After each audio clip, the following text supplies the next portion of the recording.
Hi, everybody. Thanks for joining me for Where I'm From, number 37 with Nisha. She will be here any minute. Oh, I forgot to bring the book I am reading, but I am currently reading On Living by Carrie Egan, which was recommended to me by Emily Rapp Black, and I may have read it before. Sometimes this happens to me, but I'm happy to be reading it again because I think it's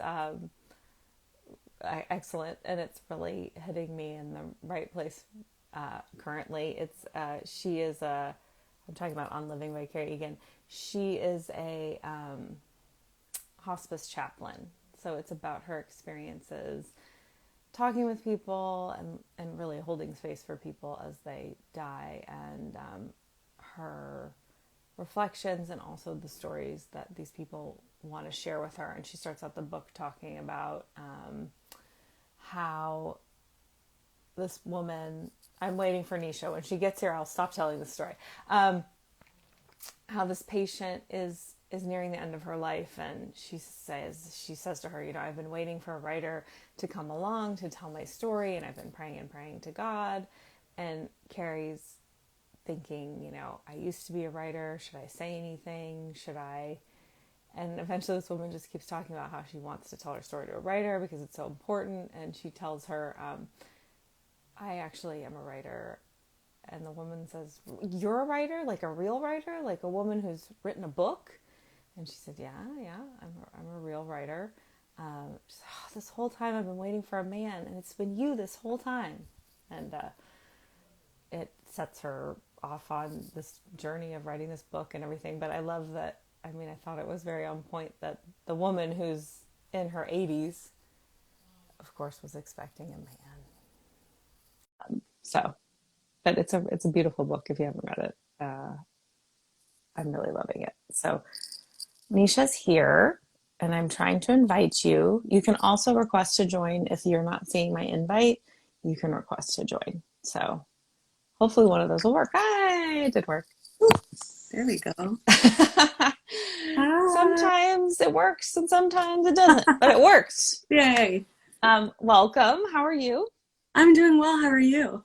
Pretty, considering everything in the Yeah. world. It's like that's the consistent caveat, unfortunately, lately. So, yeah. Yeah. And trying to, like, have a healthy relationship with what's going on in the world and not just have it freeze me. Yeah. For sure. I hear you. Because that's not doing anyone any good. Yeah. Um, Yeah. and that's how it's designed to work, right? To just kind of paralyze us all so that we Yeah. don't do anything. Exactly. Exactly. So, well, this is good. Co-regulation with someone else is really good, right? We have It each other. is. We can't be our only resource, which I think is really helpful to remember.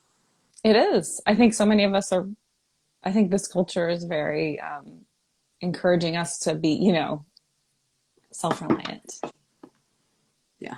which is an illusion. Yeah, definitely. For sure. But you know all this. For anyone who doesn't know, Nisha is also Healing Hype Girl. And you should Yes. follow her on Instagram because she has all kinds of wonderful slides and conversation starters or things to consider about our relationship to ourselves and the world and Mhm. our creative process. And I think I love the way that you distill really complicated or potentially very complicated ideas into more digestible or places to jump off and consider them and how you relate to them. Yeah, well, thank you. I love everything you said. I was like, yes, that's what I do. So it's Yeah. nice to hear it distilled by someone else because I'm like, yes, I need to like go back, watch this live, and write that down. That was really so You can put that on your website. That's my yeah, exactly. endorsement. Yeah. I was like, yes, that's what I do. So thank you. I appreciate that for many reasons. And yeah, I mean, that's what I try to do. So I'm glad it is that you've received it in that way. And Mm-hmm. yeah, I love excited, it. just excited to be here. Oh, good. I'm so glad you're here. Did you want to say anything before you read your poem, or are you good to go? I feel like I can just start. I think after that would be like a fun time to expand. Yes, please go for it. Okay. Oh, I'm excited. Okay, so I'm just like looking this way at my Mm-hmm. screen. Um, I am from hair oil, from umla and coconut. I am from the carpet beneath my mom's bed where I sat as she applied hair oil on my hair. Oatmeal colored, Berber, unforgiving. I am from the bougainvillea, magenta, my mom's dream flower, also known as the paper flower, which I just learned is edible. I'm from snacky dinners and anxiety, from Nalini and Himmat. I'm from the criticisms and act like nothing happened. From you don't listen and no. I'm from Jai Shri Krishna, which you better say before you hang up the phone. I'm from Arlington Heights and the Modys and the Shits, to Miragantya Nushak and Cha. From the drive home from Devon Street, aka Little India in Chicago, where my mom got excited seeing a sign at a produce market advertising lychees on sale for $1.49. So we went in searching and searching for them, only for me to realize that the sign said leche and we were in a Mexican produce market. I love that. I love that because we've all had that moment where we're super excited about something and like, wow, this is a great deal. I can't believe that it's even here. And then you realize, oh no, I totally misread that. And that's not what it is at all. I will never forget that. I mean, I don't know, maybe I was in high school, I forget, but I was like, we were like looking and looking, and then I was like, it just hit me. I was like, Mom, leche means milk in Spanish. Right. And she's like, oh my God. We were just like so embarrassed, but it was just so funny. It's just hilarious. Yeah. We were so excited about this great deal on lychees. And actually, that is a great deal on lychees. It is a great deal. Lychees yes. are not cheap. So I actually was at a market with a Vietnamese market the other day with my mom, and they did have lychees, and I was like, hey, remember that? I mean, we like never forget that. So we got a bunch of lychees too, and they were not $1.49. No, it's sweet when you have these memories that are funny. Mm-hmm. You know, the funny ones that still make you laugh, because lots of times the memories that may resurface are not the funnier ones, so it's nice when we have those. And the bougainvillea, I never know because people pronounce it different ways. I didn't know it was edible. I thought it was poisonous. I grew up with tons of it as well. Maybe it's poisonous. I mean, I remember being told like, do not, touch that. Yeah, because we went through a whole thing like you can eat roses, you can eat like certain wildflowers, but you cannot. I thought it was poisonous. And it is like paper, and I've never heard it called that. I think I love the color. So your mom and I are on the same page. Yeah. And what's really cool, so a couple things. So I always heard my mom say bougainvillea, so I guess that's how I've always said it. I don't know. Yeah, I don't know. I'm fully admitting I don't know. Yeah, maybe it's both. I have a friend who's a coach who actually I met in Southern California, and she's really big on foraging and fruits and like everything. Mm-hmm. So she told me it was edible. And then the funny thing is the other day I saw one and I was with my partner and I'm like, I'm going to eat it. And then I was like, oh, this is not good. He's like, just because it's edible doesn't mean it tastes good. I was like, good point. That's true. I mean, I don't think it was poisonous. I'm still here, but no, it probably isn't. Yeah, but maybe it's just that it tastes foul, or maybe it's medicinal. Yeah. Huh? Maybe it's medicinal. Maybe. Like it's not, it's edible, but it's not intended to be used as like food. Yeah, it's not like, I'm not going to like go have it. Right. Yeah. You're not going to have a salad with that, tossed with that. Exactly. Although that would look very nice. I did Google it and it did say it was edible. So okay. Yeah. I love to learn things. As long as, Google says it. But yeah, so it was really interesting. Another really cool thing is, I grew up in Chicago. So my mom like always loved that flower, and she grew up in Mumbai. So like, those flowers were everywhere. Mm-hmm. And she tried growing it in our backyard, and it came, but it just, the climate there just wasn't going to thrive. And now she moved to Southern California after I did, and it's like right in front of her home, like a huge, beautiful, bright magenta bush. And I also didn't know that there were other colors until I came here. Yeah. So yeah, it's really cool. I'm really glad that she has that. It feels like such a cool gift for her, like almost like a returning, like not to India, but like to that the type of like vegetation here is kind of similar, even though it's like dry here, but still there's a lot of similar trees and like, just flowers, especially. It's nice to hear that. And just, I recently, have you read Braiding Sweetgrass by Robin? Yeah. So I love how she talks about like how we have a relationship to our surroundings, and that, and that the natural world, because I've always felt that way. but not articulated it anywhere as close, as beautifully as she does. And I was having a conversation with a group of friends, and they were saying that to them, a lot of the vegetation here seems so unwelcoming because they're from like the East Coast with lots of big trees and more, it's just more dense, like wooded and things. But I've lived most of my life here too. So to me, they do feel like familiar companions. Yeah, Like, it's funny when I grew up in Chicago. I mean, of course I liked nature, but I just feel like the cold and the flat, like it just I went wasn't. to college in Chicago, so I have Yeah. some like Yeah. I'm like, understanding. it just wasn't that exciting to me. And I moved to LA and I was like, oh my God, all these flowers, the trees, the succulents, like it just like Yeah. it was just blew me away. And I mean, everyone else when they're talking about coming to LA always talks about the beach. And I like the beach. I'm not like a beach person, but Mm-hmm. I'm like, I just love like the vegetation here. It's just so beautiful. And actually I found out that of the California's urban trees, the majority of them actually come from Australia, which is like a fun fact that I learned. Yeah. Is that true of the jacaranda? Because I know I I think read. maybe the jacaranda is too. I'm not sure. I would have to look that up specifically. Yeah. But that was like my first, like, I was like, what? Because I came here in like April. So I was like, what is this beautiful That is a good time. purple tree? Yeah, exactly. Mm-hmm. Right when the jacarandas are blooming, which Mm-hmm. was just like, I'm like, I am in the right place. It felt really good. Yeah. And the ability to just be outside, like as in contrast to Chicago. Oh, For yeah. me, that's a big, that was a huge adjustment for me living in Chicago. I was like, oh no, I really can't like Yeah. be out however much I might like to be because I will Yeah. freeze. It's Um, not your choice. no, Believe it's nature's that. choice. So what was it like for you writing the poem? Like, how did you pick and choose? Did you find that it just organically there was these memories? Like, what was your Yeah. experience? Well, I want to kind of call back to what you said earlier about like these funny experiences also with maybe not so great ones. And there were times when I was writing it where I was like thinking about the stuff my parents said to me, mostly my mom, that was like negative. But then I'm like, I ended with this funny, anecdote that like we still laugh about. And I think what I liked most about it was, well, where there was a little, I don't know if tension's the right word, but I was kind of like, oh, like how am I being holistic here? Like, am I just only being negative? But like, how do I mix this? But like, just trying to find joy in all of it. And looking back, it was just really nice to feel all those feelings. Like if my mom put oil in my hair, I think till I was in 7th grade. I went to junior high. Then I was like, I'm not going to be honestly like the Indian girl with Indian oil in her hair at school. Mm-hmm. But I was until 6th grade. And every morning I sat, my mom did my hair and like French braided it super tight.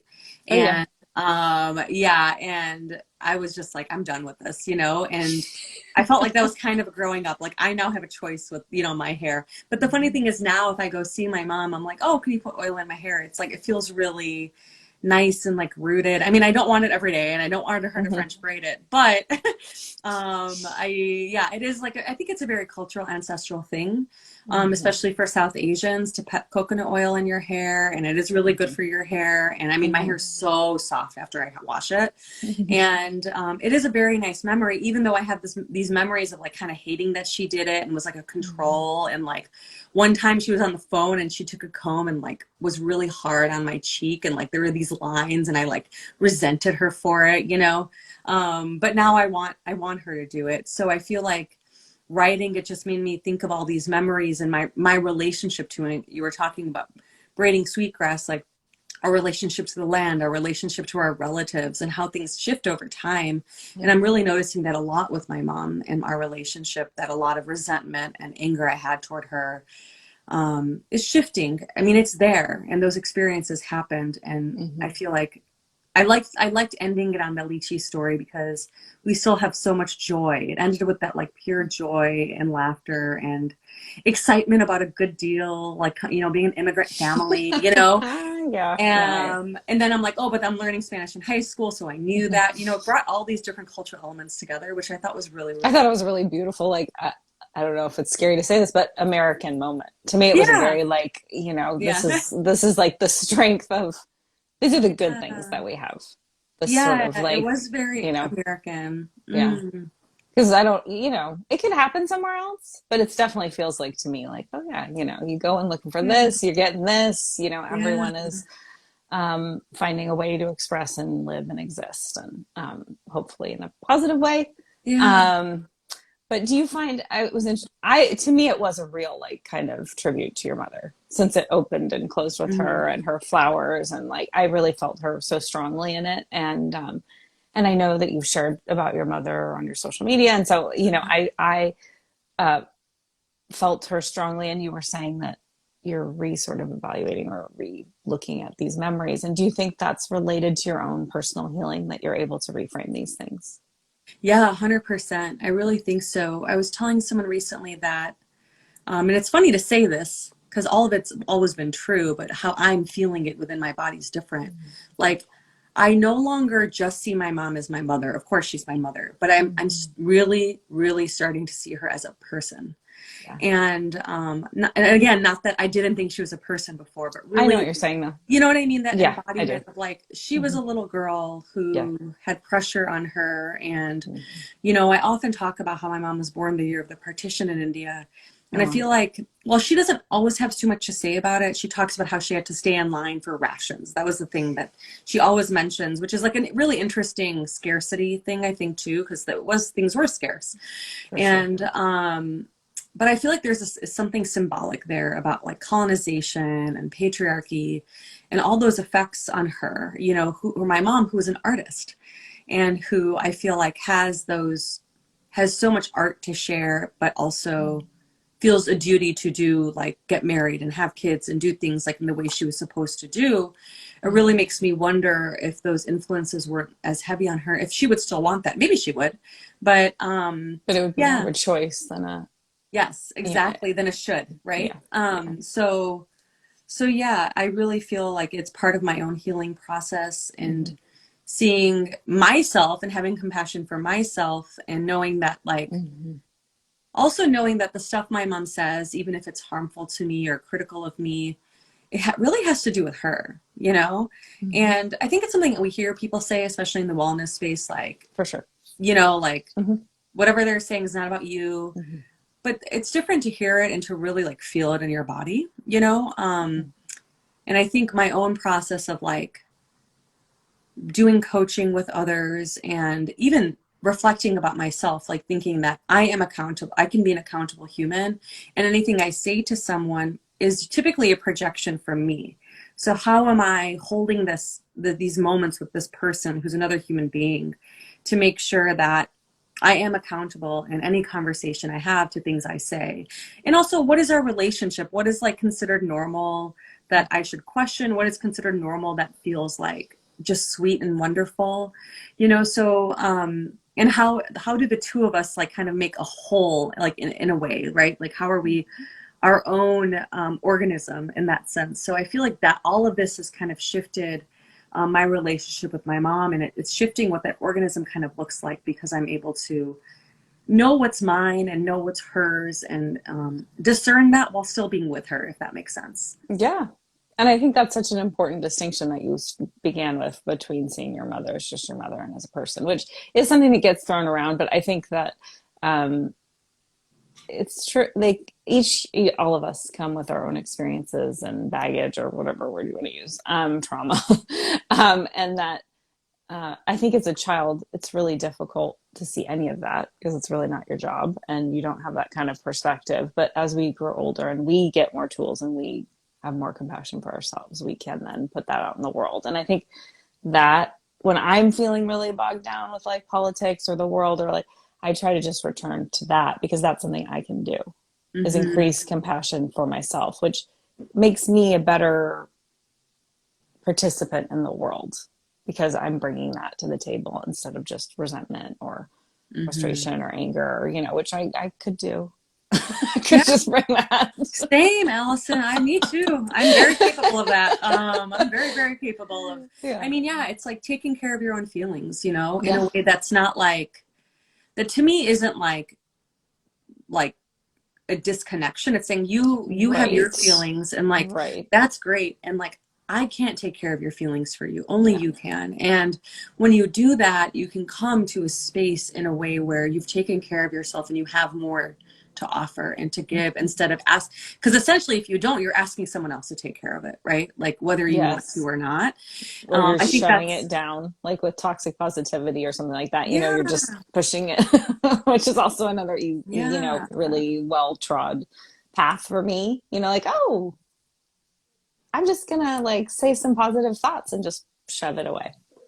You yeah. know, um, Or even if it's my anger or annoyance or frustration, if I'm like just mad and like not caring for it, hmm how is someone else feeling like they have to do something to help me? And there's nothing hmm wrong with us supporting each other, asking how we can right, help each other, right? And how is that like an unintended projection, you know? yeah, And how is like what we want from others actually maybe what we want for ourselves, you know, that we can meet in some other way instead of demanding it from someone else. When it's like, well, it's one thing if we want something from others, whether it's like a romantic relationship or friendship or whatever, but it's like, but do they want to give it? Because they have a choice too, right? hmm So hmm how are we taking care of our own feelings in that way and desires? And, you know, also adding like an intersectional lens to that, you know, like when I'm in a situation like myself being South Asian, like quote unquote model minority, if I'm like talking to a Black person, how am I like really making sure I take care of my feelings so that like I'm not asking them to take care of it? I mean, I think it's something that it's important for all of us to do, like whenever we have definitely, the capacity. And I yes, think it's really important in this world where there are clear divisions, you know, to hmm take that into account as well, and also see what the impact of that is. And also, you know, it depends on the relationship. You know, like sometimes you have a relationship with someone where it's different, that you can talk in a certain way. So yeah, I'm always going to call it back to relationship and relating and what you were saying, where it's like, this is what I can do. Like, how am I relating to you? hmm And being in a relationship and being present, or saying I can't be present because I have to be with myself right now. Right.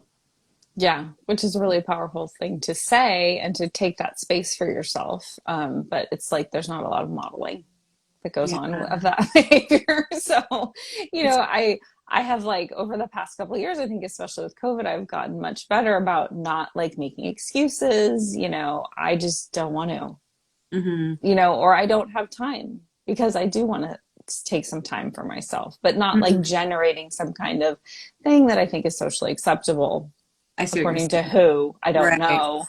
But you know that I didn't feel like it was okay to just say, oh no, Yeah. Yeah. Like, how um, is saying no enough or saying yeah, yes enough? You know, like I yeah, think that goes back to boundaries, right? Like, what are our hmm boundaries with ourselves, with others, and how is just wanting something okay? Like, you know, as long as yeah, it's not causing harm, you know, like how is me sure, saying no, I don't want to do this or whatever, okay? Like, and I always come back to worth, where when you know that you're worthy of that, then Mhm. making boundaries and making that space, like not it not being socially acceptable doesn't matter, because you know that that's something that you have every right to do. Right. And I think it goes back to just like this poem and where I'm from. It goes back to for me, like you know how I grew up. There Mm, weren't a lot of boundaries. There was not a lot of space to say no, and my worth was very much like predicated on what I could do for others or what I felt was of value that yeah, was helping others. yeah, mm, I was secondary. I mean, I think that was a lot of children. I think it still is a lot of children. Um, that's just their life, and having children was very healing for me because I was like, oh, this is what children do. mm. Yeah, I'm Oh, sure. oh, cool. You know, like you're being a Mm, kid. That's a cool thing. I just didn't really think many of us were, you know, pretty adultified as kids. And so yeah, then you have to kind of reclaim these pieces that just weren't available. yeah, definitely. And I love hearing you say, like, looking at your own kids, like, oh, like, you know, that self-reflection, self-awareness is not something everyone has, you know. So I think it's really to have those like meta moments, like, oh yeah, you know. And that's why I liked the part where it's like what I was told, it's like you don't listen, Mm-hmm. you know, where that was like a very gaslighty thing that I Mm-hmm. experienced. It's like I am listening, but what my mom, I believe what she was often saying was, you're not doing what I want you to do, is you don't Right. listen. it's like, I'm listening. That doesn't mean I'm want to do, so like, I'm listening. I'm not taking your order. Yeah, Like, I hear exactly. you, but I'm not Exactly. delivering what you're asking for. Yeah. And like, Yeah. how did that squash my own independence and then also turn me into people pleasing, right? Like, Yeah. yeah, yeah. I really liked that part as much as I didn't like it because I was just like, Right. oh man, that sucked, like always being told no. I had I had South Asian friends who had stricter parents than mine, and I had South Asian friends who had more lenient parents than mine. And but I definitely feel like mine erred on the stricter side, especially socially, like going places and doing fun things was like a no. That's why I was like dying to go to college, to just like have a dorm and have friends and have my own. I mean, I really like when COVID started and I thought about all these incoming freshmen or people in college that had to move back home. It was heartbreaking for me because I thought about how if that was me in college, that would have been really hard for me. I mean, I feel like maybe some people it was fine, like they could be at home and maybe their parents were parents and whatever. There's that dynamic, but I feel like it would have been extremely restrictive and challenging for me, to be in that space at that time. And I needed that freedom. I really did because I'd been told no. And when I was allowed, then it was a whole process of being like, but is it okay? Am I going to get in trouble? I mean, that has followed me even to this day. Like, am I going to get in trouble? Like from who, So yeah, that was a really good reflection on the poem for sure. Yeah, I love that too. And I mean, I've listened now to Yeah. 37 and it's interesting because pretty much everything that people say is relatable. I think almost every phrase, people, we all have, whether it's our family or school or friend, we've all heard these things and how pervasive they were. And I'm so curious to see, what my kids, I'm sure they'll have ones that Yeah. were, popular for them. And I'm like, let's say I'm trying to say your feelings are valid. Feel Yeah. your feelings, but we shall see. Yeah. But I think words are powerful. And I love that part of the prompt because it really, in a way, it was validating. Like, oh, those things that I heard did were building blocks in who I became. Yeah. Even if they weren't true. Yeah. It's what you hear from someone in authority, Yeah. like Yeah. who is also influenced by patriarchy and classism Yeah. and colonization, like Yeah. we're all internalizing it somehow, right? And Definitely. and so it's like there's that, oh God, that sucked, but also like, yeah, but like they're also products of their environment too, So yeah, it impacted me. Oh yeah, wow, okay. Right. And how quickly they sort of come up, like, oh yeah, that I remember that. And so it was for me, I just started this on a whim. Like, I just thought, oh, this will be a cool thing. I love talking to people about, not just politics or the weather, but like their lives and what they've experienced. And it has been such a joyful opportunity for me to listen and hear people's stories. Because in this book I'm reading right now, On Living by Carrie Egan, she talks about how she's a hospice chaplain. She talks about how everyone has a story. And I believe that so profoundly. And it's proven to be true. Yeah. Yeah. And I think it's important to remember,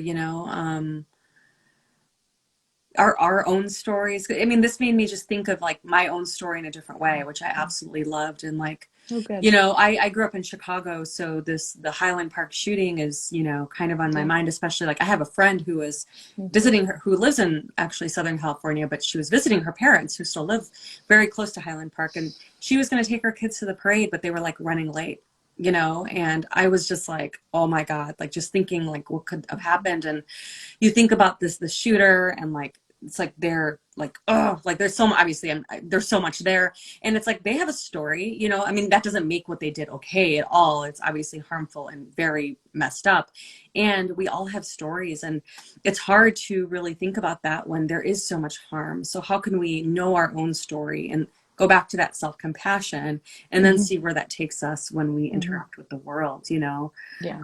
Because yeah, I mean, it's such a heartbreaking situation that I'm hearing a little, I feel like more on social media because I know a lot of people in Chicago. Yeah. And yeah, I mean, I feel like I just shifted there, but you know, it is something I think about stories and that compassion.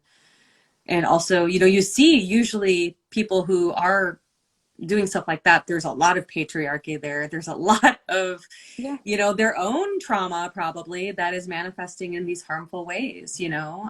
Myself being, I was in an abusive marriage, like, yeah, I know that whatever harm was caused to me was because harm was caused to the other person. Like that phrase, hurt people, right? So, Right.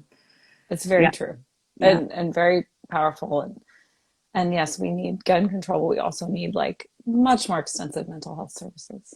yeah, and like just And coming that, from things in a trauma informed way too, you yeah, know. yeah, Yeah. yeah. And so I I think it's important that we all sort of start to own our stories and tell our stories, and try to like lift whatever shame we have around Mm, them. Because I mean, you just saying you were in an abusive marriage, and that's also something that you share about. But just saying those words out loud, I think, gives others space to consider or their own abusive situations, and to see you saying it matter of factly and not with apologies or self censoring. It's mm. powerful. I think it's really powerful. Yeah. Well, thank you for receiving that. And I guess that's what this is. It's the power Yeah, of the collective, right? And yeah, sharing stories and that's the hope for me, for sure. yeah, knowing ourselves and then others knowing us. Like it's like Mm-hmm. it sounds so simple, but it's I like know it does. powerful. It's so magical, right? Like, Yeah. oh, I have chills like just thinking about that. And yeah, I mean, when I wrote a piece called Why I Brag About My Divorce, so many people reached out to me. I was like Mm-hmm. shocked, you know, and I was like just so grateful that my Mm-hmm. words impacted people in different situations coming from all walks of life, you know, Right. that it's like that story really helped me. And I think about the memoir I'm Educated Yeah. and how that story impacted me so much. And I'm like, I am nothing like this white girl from Mm-hmm. Idaho. And this, you know, I have nothing in common with her, yet Yeah. it impacted me, right? And I think that's the Mm-hmm. power of memoir and writing It and is. sharing our stories. So, thank you so much. I mean, I love that you just did this on a whim. It's like such a cool It idea. was totally a whim. I was meditating, in fact, Ah, and it was like, cool. oh, this might be a cool thing. And I was like, okay, well, I'll just reach out and see if anyone's interested. Yeah. And it's been a real reminder too, or validation that like people, the opportunity to be seen and heard, Mm, it's a really powerful thing. We all would like to be seen and heard, which also seems simple, mm, but to take time out of your day to just commit to that, yeah. uh, and I love it because, I mean, it's getting to the point I don't know everyone really, so it's like, oh wow, this is like, let's just jump in. But if somebody's willing to share themselves vulnerably, I'm here. I'm Yeah. always here for that. Oh, that's wonderful. So Yeah, thank you. So when you asked me, I was like, oh my God, this is going to be so exciting. And I feel like it's a great like inner child, like exploration. Like I it's got true. to be with my inner child as I thought about all this stuff. And like, then I get to share and everyone sees that vulnerability, like you're saying. Mm-hmm. So yeah, I think that's absolutely beautiful. And I'm so glad that you asked me and that you're doing this with others. I need to like go back and watch some others. Well, I'm so glad you joined me, and I knew we would have a wonderful conversation. I knew you'd provide a beautiful poem, and Oh, I was thank you. right. So thank you so much for joining me. And these conversations are always just really uplifting. Like no matter what they're about, they Oh, kind of just lift my soul. So thank you for being here and being a part of it. I really appreciate it. thank you, Elson. So grateful. And thanks for everyone who's watching now or later. Yes, 100%. Okay, well, everyone, have a positive day. All right, bye. Bye.